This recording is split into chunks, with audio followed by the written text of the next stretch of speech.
SIR अभियान पर हम लोगों ने गंभीरता से अगर इस पर ध्यान दिया, हमने गंभीरता से अगर इस पर ध्यान दिया,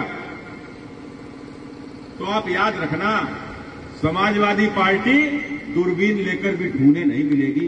इस एसआईआर अभियान और उनके ताबूत पर अंतिम कील साबित होने वाला है। आपको मालूम है, कल हम लोग लगभग समीक्षा कर रहे थे अपने कन्नौज विधानसभा व कन्नौज जनपद की 3 विधानसभाओं की। हम लोगों के हिसाब से तो लगभग 3 लाख वोट कटने जा रहा है। मैंने 3 विधानसभा में 3 लाख वोट। आप सोच रहे हो अखिलेश यादव जीते कितने वोटों से? 3 लाख वोट केवल वहां कटने जा रहा है। रसूलाबाद और विधुना भी बाकी पड़ी हुई है। आप समझो, अगर 2-3 लाख वोट भी इन सारी विधानसभाओं में अगर कट गया तो ये वोट किसका कटेगा? इस वोट का नुकसान किसको होने वाला है? हमारा कोई नुकसान नहीं होने वाला है। क्यों नहीं होने वाला? देखो, बात बहुत जिम्मेदारी से कह रहा हूं, बहुत सही बात कह रहा हूं। लगभग फर्जी वोट हर बूथ के ऊपर है।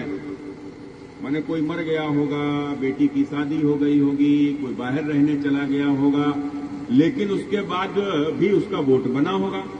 सब जगह है, हर बूथ के ऊपर है।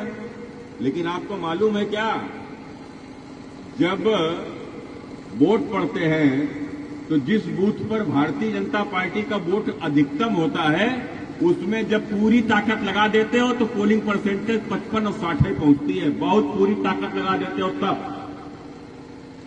और जहां पर समाजवादी पार्टी का बूथ होता है, आपको मालूम है, आपके विधुना विधानसभा में 90 बूथ ऐसे थे जहां समाजवादी पार्टी को 90% से ज्यादा, माने 95% से ज्यादा वहां के ऊपर पोलिंग हुई और 99% वोट उन्हीं को मिला।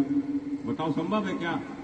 अरे जब तक मरे जिए नहीं डाल लिए, बाहर वाले नहीं डाल लिए, फर्जी नहीं डाल लिए, तो 90 आखिर हो कैसे गए? उनके यहां 90 हो जाते हैं, हमारे यहां 55-60 तक हम रुक जाते हैं। क्यों? क्योंकि हमारे यहां फर्जी वोट हम डाल ही नहीं पाते, हम डालते ही नहीं, क्योंकि हम फर्जीवाड़ा करने वाले लोग भी नहीं। तो आपने देखा होगा